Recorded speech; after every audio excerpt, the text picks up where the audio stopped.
Hi, welcome once again to Senior Focus. I'm your host, Bill Adams. Senior Focus is a show designed for adults over the age of about 50 or so, but you could be any age, especially today as we talk about things going on at the Mahoning Valley Historical Society.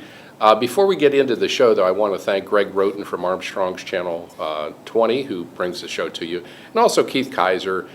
Keith is from Mill Creek Metro Parks, and we're at the Davis Visitor Center, and he allows us to use the beautiful center. And as you see in the background, it's all decorated for the holidays. So again, today's show is going to be with Bill Lawson, and thanks for coming, Bill. My pleasure, Bill. You're the director of the Mahoning Valley Historical Society. That's correct. And why don't you just start with some of the basics, like where you're located, how people can get a hold of you, if at the top. We'll talk about that later, too. Okay. Well, we've been in our Mahoning Valley community for a long time. We'll be celebrating our 140th anniversary in 2015. Wow. And since 1961, our headquarters have been on Wick Avenue at the Arms Family Museum of Local History. Okay. And that's 648 Wick Avenue. And we have the museum open, of course, throughout the year, especially during the holidays, which we'll talk about. And more recently, within the last month or so, we've opened our new facility, which is the Tyler Mahoning Valley History Center, located in downtown Youngstown at 325 West Federal Street. And that's open Tuesday through Friday from 1 to 5 p.m.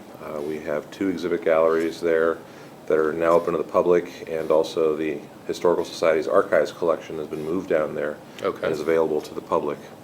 Yeah, that's an exciting time. I mean, I would think, now, how long have you been with this Historical Society, Helen? I've been there 27 years and 23 as director. So in all that time, I'm just guessing, this might be about the most exciting time for you because you're opening the new building? It's very exciting, yes. It's a long time in coming. We started our campaign, actually, for the Tyler History Center almost 7 years ago. Okay. And we began renovations in 2011. We have a $3.2 million investment in the Tyler History Center so far with the renovations. And we've been using it as an event space since the spring of 2013. Okay. And we've had a lot of public events there, but now finally we've got enough accomplished that we have a regular open hours for the public to come and see what we're doing. Mm-hmm. Well, we're going to get into the new building and all that's involved with that center. But at the top, why don't we talk a little bit about an ongoing exhibit right now, Memories of Christmas Past? Yes. Okay. Our most wonderful time of the year. And for several years now, through the leadership and creativity of Anthony Warelia, who is our Buildings and Grounds Supervisor during the day and throughout the year, but he's also a very avid collector of vintage Christmas items. And he's in a network of people that collect and buy and sell. And using his love for vintage Christmas and his own very capable design skills, every year he manages to outdo himself in terms of bringing together exhibits on the first floor of the Arms Family Museum that really take people back to, in some cases, more than a century ago, when some of the earliest traditions that we know today came from Europe. The Christmas tree, glass ornaments, crystals, and some of the toys that became popular at Christmas time for kids. And then moving all through the 20th century, and commercially speaking, the 1950s and 1960s were really big as far as all the different kinds of decorations that are available, and what people remember today, those of us that grew up in 50s, 60s, and 70s that are still in many ways dear and sentimental to us. And so when you come to the museum, it really takes you back. A lot of people just get emotional about it because first of all it's so beautiful, but second of all it ties directly into their own past. Sure. And that's exactly what we want to accomplish. And we transform the period rooms on the first floor of the museum, even though you still see that great architectural integrity that we're preserving, you also just it's really spellbinding and colorful and bright, and all the great the heritage that we have with Christmas time is there. Right. And it just dawned on me, I mean, I've been through the exhibit several times over the years, but how you talked about emotional. I can imagine, again, we get a lot of people that come back to the area too that have been away, and this is one of the stops they make when they're home for Christmas. But even the people that are local, you just would probably remember loved ones who have passed on, you know, maybe your grandparents or your parents or whoever it might have been, or an aunt and uncle. And I can imagine, you know, again, you know, it just brings back memories not only of the decorations and the way the house looked, but the people themselves. Yes. It's a great time for people to get together, as you say. The last 2 years we've opened before Thanksgiving because some people have family coming in that time of year and others come in at Christmas time. Sure. And it's just amazing when I'm in the museum, and any of us, and people come through and they just start telling stories and reminiscing right there, and it's always a treat to hear that from people. Now, you were saying that some of these traditions go back maybe over 100 years. What was it like, we're in 2014, so what was it like about 100 years ago, the turn of the century, the 20th century? People had trees, correct? I mean, they would have trees, but the lighting would be different, I imagine. And, yeah. Well, yeah, in, say, 1914 or even back to 1900, trees were very popular at Christmas time. A lot of immigrants from Europe brought that tradition with them, or else people here in the United States really adopted them at that time. And the trees were not so much conical or triangular as they are now. I mean, people would just literally go out into the woods and take an evergreen tree down and bring it in. And so you saw a lot of different styles or different species, really, of evergreens people used for their house. A lot of people used real candles for lighting on trees, which I've seen candlelit trees. It's very spectacular. Very dangerous, though. Very warm, but very dangerous. Yeah, you have to have a fire extinguisher right there to do that. And you probably didn't do that at the exhibit, right? That would be a little too no, dangerous. we're sticking with electrical lights. Okay. And electrical lighting really started in the teens, 20s. You start to see the light sets come out. They're big, fairly bright bulbs that throw off a lot of heat. Right. From there was just generations of refinement. Now we're down to the LED bulbs that last forever and throw off no heat whatsoever, but they're Which still I can't very figure bright out. and shiny. Yeah, I don't know how that happens. We've had the mini lights for probably 40 years now. Right. And then different styles with the tinsel or icicles that people drape over the branches, which originally a lot of those were made out of lead. Oh, really? Oh, my. And then you got lighter metals, aluminum, or in some cases plastic, which they then put a shiny coating on. Garland going around the tree became popular, and then there were a lot of homemade ornaments, but you were starting to see imports, especially from Germany and Czechoslovakia or the Czech Republic and Slovakia. Embossed paper ornaments, glass, metal ornaments, and so all of those different traditions and styles and artistic endeavors are really coming together in our modern view of Christmas.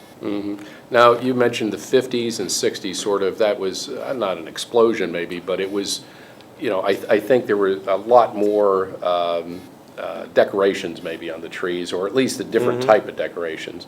And I know you brought some, actually, that were, local? They had local origin, yeah. We like to feature, and we've done it again this year, one particular ornament that was invented and developed and manufactured here in the Youngstown area, and that was called the Christmas Tree Twinklers. Okay. And the inventor's name is John Garver, and he's a Boardman native. Actually lives down in Beaver Township now, but he is a lifelong inventor, and it's just a great story with what he did in coming up with this idea, the twinkler. And what you have in there is, and you can see just by how easy it is to get them moving, it's a spinner that sits on a very fine metal bearing, and then there's a glass cap that goes over it, a capstan, and all it takes is a slight draft, or back in the mid-1950s when these were manufactured, just to place these on your tree over top of an old style bulb, and the heat from the bulb would rise through it and create the spinning effect. Oh, wow. And you had this style, which is the lantern style, but you also had stars, like you see there. And same thing, very easy mechanism that spins very freely. You can see just with the air movement in this room, it gets it going here just by me holding it. Sure. And so it's an interesting story the way it developed. Manufactured here by the Plakey Toy Company of Youngstown. Okay. And the interesting connection there is Dean Hoover, whose father founded Plakey Toy Company, was a student of John Garver's at Boardman High School. Oh, wow, okay. And Mr. Garver actually brought a prototype of one of these to school and was showing them what he'd been working on. And Dean suggested that he talk to Mr. Garver talked to his father, and they eventually worked out a deal. There was patents made on these, and Plakey made these for 2 seasons. And then as fast as they all came out, they disappeared really after 2 seasons with some manufacturing problems, though they went far and wide throughout the area. My father's from Pittsburgh, and they had Plakey Christmas tree twinklers on their tree down there. And so because of that limited production run, even though a lot were made, a lot have been lost over the years, and these are becoming very collectible. And to find even a whole set in its original box like these two is very hard these days, and so collectors are scrambling to get these sets. Well, that made me think about, again, just viewing, and if you get a chance, certainly go down to the Arms Museum on Wick and look at the memories of Christmas past, go through and take a look, because there have to be just dozens or hundreds of rare type of decorations, which I guess in a way maybe you get nervous a little bit, because I mean you have to be, these are delicate, you got to be very careful. How long does it take to set this up, the whole exhibit? Well, Anthony starts with other staff members and volunteers really about the second week of October. Wow. And we start moving things in, and by the middle of October we've closed off the first floor to the public, and we get to work, and it is a lot of work to put this together by just a few people, but the results are spectacular, and we have an entire tree dedicated to The Plakey twinklers, and it's very interesting to see, and what's even more exciting about it, Anthony actually took another display box, which is larger, and it had a flip-up lid, and he reproduced this lid part of the box. It's about 7.5 feet tall now, and then there's an opening at the bottom, and he put the tree in this opening, and everything is standing there like it's a giant Plakey twinkler box. And so that's a great visual to see when you come into that room. So it's a lot of work, but the results are worth it. We get regularly 4,500 plus people through during the holiday season to see this. If we keep on the rate we're going now, we're probably going to go over 5,000 for this year. And then we close this exhibit after Sunday, January 4th, and then we'll take the month of January to take down, reset the museum, clean up, and take a collective breath, and then get ready to open up back in February. What are the hours again that it's open? We're open Tuesday through Sunday from 1 to 5. Okay. And then we'll be closed Christmas Eve, Christmas Day, Monday after Christmas, and then New Year's Day. Okay. And then the exhibit runs through Sunday, January 4th. Now, in addition to the ornaments, I know you also have toys and things from the periods. One that I remember was the Santa. It was the exact Santa we had Oh, really? in the '60s. Yeah, yeah, it was a great. I mean, I love that Santa. Oh, good. But as a young kid. But yeah, you get these as donations for the time period. I mean, for the time of the. These are loans, yes. Loans. Okay. Yeah. Mm-hmm. And as I said, Anthony, through his own collection, but also the people he knows and friends he has that are also avid collectors, every year he pulls together just some amazing vintage pieces to put on a display. Sure. Another feature this year is we brought back the crystal tree, Okay. which was up 3 years ago and was very popular, and people have been asking about it, and so we brought it back again. And that's the shiny kind of tree, or what? Well, the crystal tree actually is a green tree, but it Okay. has lead crystals from Oh, okay. chandeliers and Oh, old I light see. fixtures and crystal beads for garland. Just spectacular, especially with the light passing through it. We do have a lot of tinsel trees, Yeah. which were another 1960s phenomenon, which people either love or hate those. And Yeah, I but can we, imagine. in the room with the twinkler tree, we have a grove of tinsel trees in there as well. So. Right. Do you have a personal favorite of, whether it's the ornaments or the trees or just, or the toys that you see there? There are things that stand out for you personally. Well, I know you have to be diplomatic. no, we had several sets of the twinklers at my house growing up, and we used them right until we got rid of the C7 bulbs and got the mini lights. Right. And they really didn't serve a purpose after that.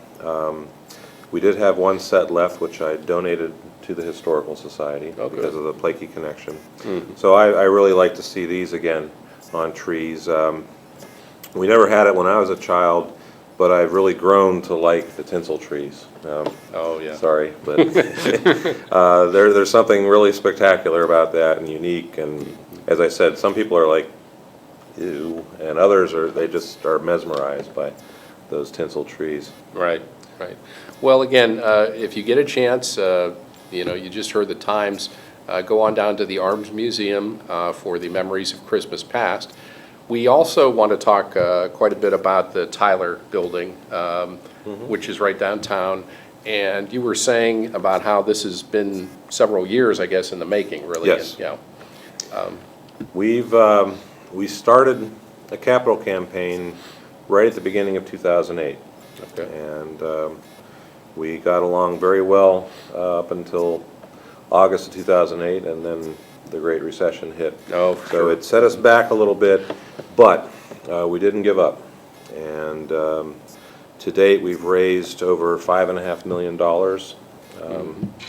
And the building is renovated. We're working on permanent exhibitions, which we'll be installing once we finish our campaign, which we hope to do in our 140th year here. Okay. And in the meantime, we have a temporary exhibit in the main first floor gallery, which will be named for Drs. Thomas and Maria Folk. Okay. It's a large area, about 2,200 square feet with 14.5-foot ceilings. It's going to be great for exhibiting objects of all sizes, but a lot of our larger pieces have never been out because we haven't Didn't had have the room. facilities to do Yeah. that. Right now, we have a temporary exhibit in that gallery that shows some of these unique items from our collection, many of which will be included in our permanent installation when we get to that. And then we've also completed and purchased all the display furniture for a smaller gallery on the first floor, which is called the Youngstown Foundation Community History Gallery. Okay. And right now, the feature exhibit we have there is called An Affordable Luxury and Trumbull County Clocks. And we knew very little about this, but some people, including our guest curator, Rebecca Rogers, did extensive research on a wooden works clock industry that thrived in Trumbull County, especially between Warren and Brookfield, from about 1813 to 1835. Okay. And there were tens of thousands of woodenwork clocks, dials, and cabinets, both tall case clocks and shelf clocks that were made in Trumbull County that went with peddlers all through the Midwest and Wow. down the Ohio and Mississippi valleys. And again, because of advancements in technology, especially from the East Coast, and better ways to ship out here using more precise brass and metal clockworks, the Trumbull County industry came and went and disappeared. But these clocks, there's again another group of very passionate collectors that buy these up, and we've managed to borrow several examples of tall case and shelf clocks. And also you'll see works that were made in Trumbull County, and some of the very delicate painting that went on the clock dials, all of it hand done. Wow. So that, how long does that run for? this exhibit 2 is running until Sunday, January 4th. Okay. So Affordable Luxury and Memories of Christmas Past will both be done. And then we will be changing out this gallery down at the Tyler History Center in January and opening something new at the end of the month. Now, the building is just tremendous. Is it the old Burt's, the ice cream? Is Yes, that right? Is that the basic history of it? Yeah. Well, it had two very important companies there. Harry Burt, who was a local confectioner, bought the building in 1921, completely renovated it and opened it as his factory and store and restaurant and public dance hall in April of 1922. And he was a master marketer. He made quality products and was well known throughout the region up until his death in 1926. But the product that came out of his mind in his factory that lives on is Good Humor ice cream, which is making ice cream portable. And On because a of stick. putting it on a stick, that's right, dipping it in chocolate or strawberry breadcrumbs and packaging it individually and then selling it out of his store, selling it, he had kids going around downtown with freezer boxes full of Good Humor bars. And of course, the big innovation was he bought a fleet of trucks with freezers on them, and those went out throughout the neighborhoods in the spring, summer, and fall with a white uniformed driver and ringing the bells, and everybody ran out of the houses and bought Good Humor ice cream. Is that the source then of the ice cream? The whole thing started, yes, here in Wow. Youngstown. It was all his innovations, his patents as far as the method of freezing the stick into the ice cream. Right. Started in downtown Youngstown, and our building, which is on the National Register of Historic Places, is where he first mass-produced Good Humor ice cream. Right. So I know you do, or at least in the opening years, you were using this or renting it out to groups. Yes. Is that still available? Oh, absolutely. So if anybody out there, you have a club or an organization that's looking for a really nice place to hold an event, I guess, where would they call? Well, you can reach us for any information about the Arms Family Museum or the Tyler History Center at 330-743-2589. You can also find us online at www.mahoninghistory.org. Okay. Now, you mentioned about the first floor, but this is multi-story. What are some of the plans for the higher-up floors? Well, on the second floor, we have the restored ballroom, which was as built by Harry Burt in 1922. Wow. We did a restoration there. It looks beautiful. It's a very unique space. It can accommodate up to 300 people, either standing or sitting theater style. We can do about 180 with tables and chairs. That's the space that's available for people to have events in.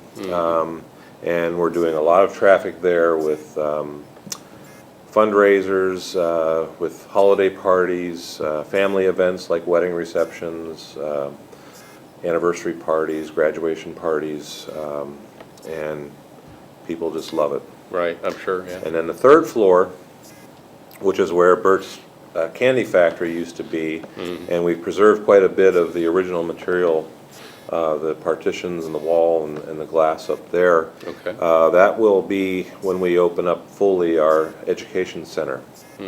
And so we'll have another exhibit gallery up there, which will be very interactive, and we have 2 classrooms, so that when schools, Oh, great. classes come to the center, they'll have a place to actually sit down and do an educational unit within the building. And we're naming that space in honor of Ann Kilcawley Crispin, who was one of our great benefactors for many years. Sure.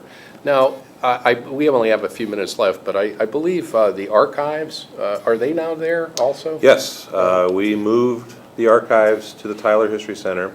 The entire basement level is dedicated to the archives collection. We have a first-rate, state-of-the-art storage center down there, which is much larger than what we had in the carriage house behind the Arms Family Museum. Right. And it's available for the public to come in and do research, again, Tuesday through Friday from 1 to 5. Okay. And what I remember about that, and I think it's still there, do you have the archives of the broadcasts and The Business and Media Archives in Yeah. Mahoning Valley, we, actually, that collection will be moved in the spring of 2015 to the carriage house behind the Arms Family Museum. Okay. So it's going to occupy the space that the Historical Society's archives used to have. Okay. And we're looking forward, again, to having some good quality public space for people to come in and see and learn about our very interesting and diverse broadcast history here in the Mahoning Valley. Right. So you've got the written archives and of the area down in the basement of the Tyler building. And again, the broadcast will be at the carriage house behind the Arms Museum. That's correct. Yeah. So again, this is, we're trying to pique your interest, obviously, in local history, but hopefully you're learning that there are these resources that are available to anybody in the public, right? Our mission is to celebrate the history of the people of the Mahoning Valley. And we invite everybody to get involved. Okay. Well, why don't we just, in the last couple minutes here, last minute, just remind people Memories of Christmas Past is going through the date again? That'll be through Sunday, January 4th. Okay. And then we'll be closing down the museum for the rest of the month of January. Okay. And then the exhibit at the Tyler History Center, an affordable luxury, actually the last day for that will be Friday, January 2nd. Okay. And And again, those are, is there, is there a small admission fee on these? yeah, we have an admission fee for Memories of Christmas Past of $7 for adults, $6 for seniors, and $5 for under 18. Okay. And then if you go to the Tyler History Center, our regular admission price is $4 for adults, $3 for seniors, and $2 for under 18. And then all of our pricing will revert back to that in February.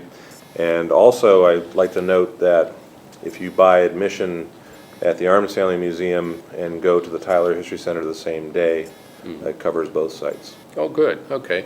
And one last thing, I imagine you're always willing to take donations towards the building and the regular upkeep of things? Yes. So where would people contact you by phone?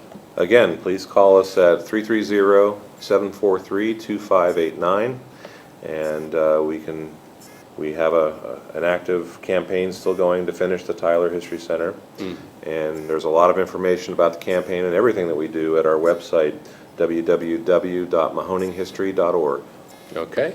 Well, thank you very much. You've been watching Senior Focus. I'm your host, Bill Adams. We've been talking with Bill Lawson. He's the director of the Mahoning Valley Historical Society. They got a lot of great things going on. We want to thank Greg Roten from Armstrong Channel 20. He brings the show to you every a couple times a month. If you miss the show for any reason, you can always go to YouTube and just go type in Armstrong Cable and Senior Focus, and the shows are archived there. Also, thanks to Keith Kaiser from Mill Creek Metro Parks. The Davis Visitor Center is beautiful, and we encourage you to come out and enjoy the parks. So until next time, thanks for watching.